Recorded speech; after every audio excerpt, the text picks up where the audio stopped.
Parliament ఆవరణలో జరిగిన తోపులాటపై కేంద్రం సీరియస్ అయింది. రాహుల్ను సస్పెండ్ చేసే యోచనలో స్పీకర్ ఉన్నట్టుగా తెలుస్తోంది.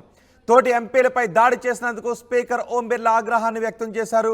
ఘటనపై స్పందించారు పార్లమెంటరీ వ్యవహారాల శాఖ మంత్రి కిరణ్ రిజిజు.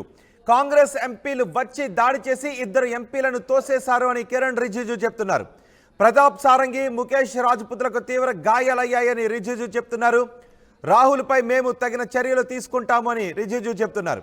గాయపడిన ఎంపీలకు రాహుల్ గాంధీ క్షమాపణలు చెప్పాలి అని చెబుతున్నారు. అమిత్ షా వ్యాఖ్యల గురించి పార్లమెంటు దద్దరిల్లుతూ ఉంది. అమిత్ షా అంబేద్కర్ను అవమానించారు అంటూ కాంగ్రెస్ నేతలు అమిత్ షాను బర్తరఫ్ చేయాలి అంటూ డిమాండ్ చేస్తూ ఉన్నారు. ఈ నేపథ్యంలో కాంగ్రెసే అంబేద్కర్ను అవమానిస్తోంది అంటే ఇటు బీజేపీ నేతలు కూడా ఆందోళన చేస్తున్నారు.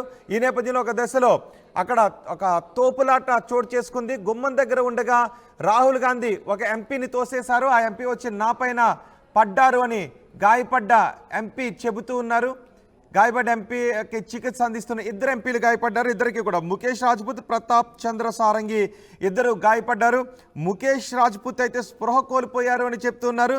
ప్రతాప్ సారంగి కూడా తీవ్ర గాయాలయ్యాయి. ప్రతాప్ సారంగి చెప్తున్నారు రాహుల్ గాంధీ ఒక ఎంపీని తోసేయడంతో ఆ ఎంపీ వచ్చి నాపై పడ్డారు, దీంతో నుదుటికి గాయమైందని చెప్తున్నారు. ఆసుపత్రిలో చికిత్స అందిస్తున్న దృశ్యాలు కూడా మనం చూస్తున్నాం.